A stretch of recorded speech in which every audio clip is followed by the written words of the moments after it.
First and foremost, I want to give all of the praises and the glory to the Most High and His Son, Yahweh, Ba'ashem Yahushai, Ba'ashem Rakah Kwadash, and double honors to the elder apostles of the great millstone that have taught as well, and to include the elder bishops on down, and Yahweh, Ba'ashem Yahushai Barakatham.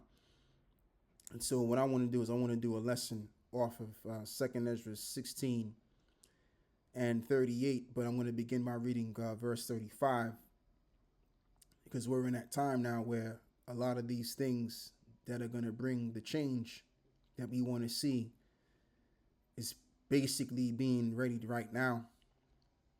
And as well as I've said before, in a while, since what we talking, maybe 3.5, 4 years ago, I remember saying that dramatic events, or just drama in general, is what's going to only but bring change. You know, change does not come when things are still. You know, things change through drama. You know, and so again, this is what's being readied right now before us. So I want to read this. This is 2nd Ezra 6 and 35. Hear now these things and understand them, ye servants of the Lord. Behold, the word of the Lord, receive it, which we have. Believe not the gods of whom the Lord spake, of course. Behold, the plagues draw nigh and are not slack. What are the plagues that are drawing nigh? All of the things that Yahweh said to the 12. And even other things that he didn't mention, that the prophets before him mentioned, of evil times. Verse 38, and as when a woman with child in the 9th month bringeth forth her son with 2 or 3 hours of her birth, great pains compass her womb, which pains when the child cometh forth, they slack not a moment. So in other words, when one evil thing happens, another evil thing is going to happen. And this is what time we're experiencing, whether it's through psychological operations or mass protestings, riots, you name it. Anything that results to chaos, it's happening one after the other. Because all of these plagues, all of these crises, which are nothing more than judgments, is opening up the door for the massive judgment which is bound to come. The greatest judgment of all, which is the returning of the anointed one, the Mashiach Yahushai. All right? So let me read some more in this as well. It says,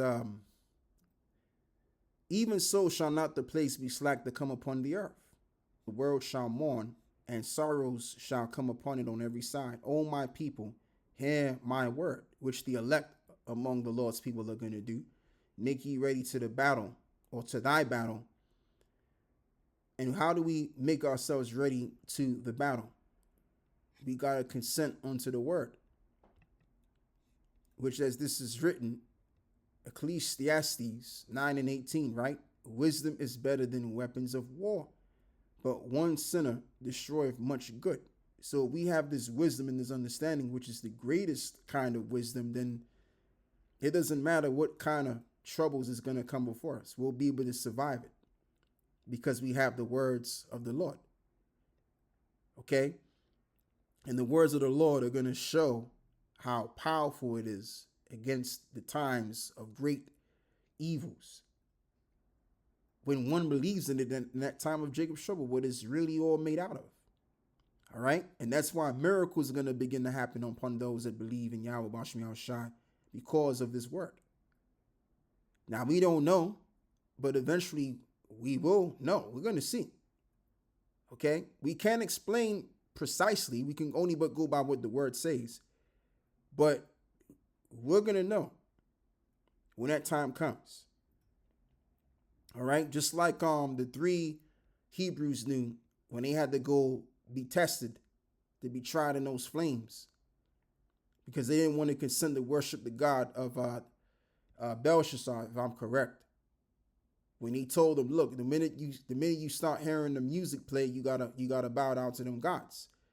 So they shunned it. They denounced it nonchalantly. They had to go into that fiery furnace, and the flame didn't even touch them.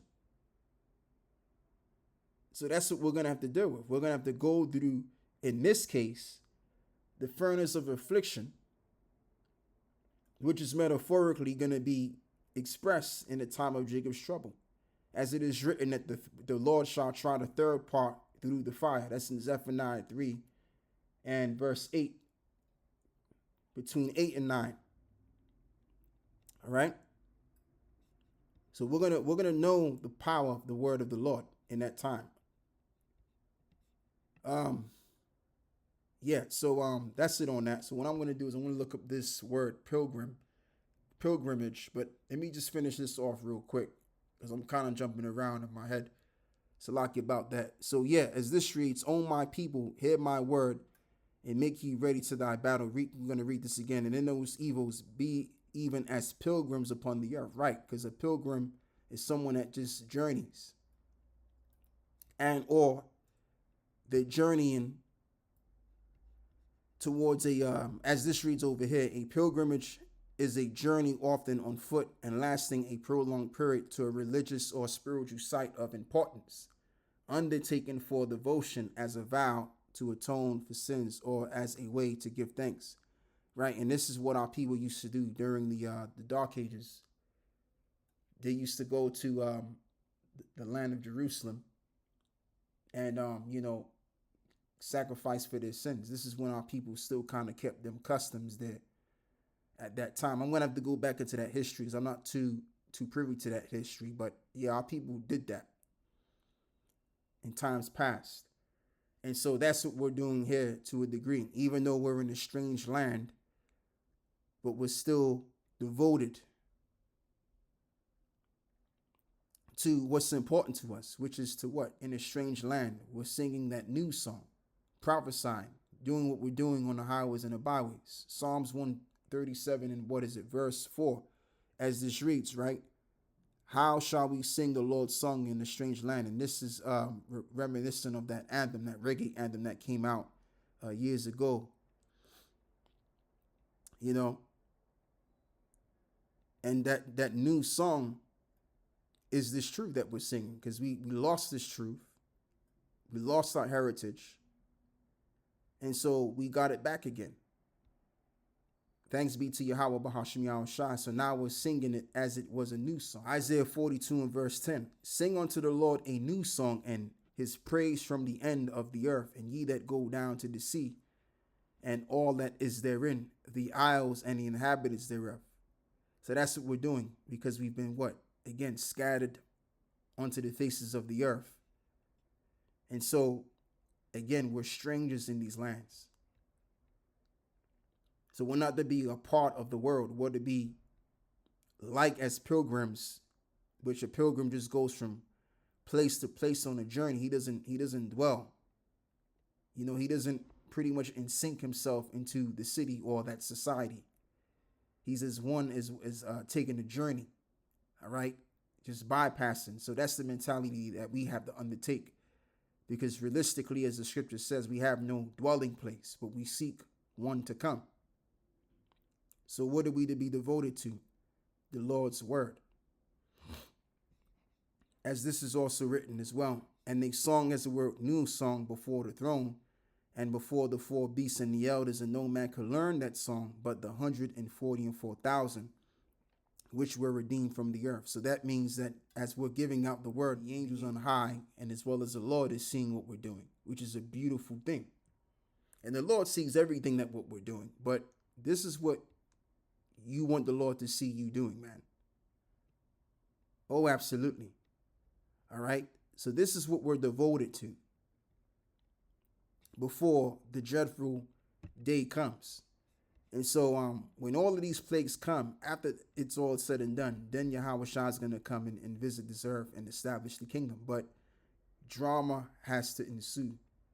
And that's what we're coming up to right around in these times, man. It could be in this year. It could be next year. Could be maybe, a year and a half. We'll have to wait and see. But we just know, based on what we're seeing with these ICE agents as well and many more other things, drama is getting ready to ensue on this earth, man. Like it ain't never been since there was a nation, as Daniel said, and even down here in the UK too. All right. Yeah, a lot of stuff is gonna happen in America, but you can't sleep on the UK. Just to put that out there, man. But anyway, yeah, I'm gonna close this one out, brothers, man. And if you sisters out there that are watching, with that, I want to give all of the praises and the glory to the Most High and His Son, Yahweh, Bahashem, Yahweh Shine, Bahashem, Rakah HaKodash, and double honors to the elder apostles of the great no stone that have taught us this truth, and the elder bishops as well, and Yahweh Bashmiel Shai Brakatham, to all of you brothers of the 144,000, and to those that are following, learning, and listening, which is the 1/3 as well.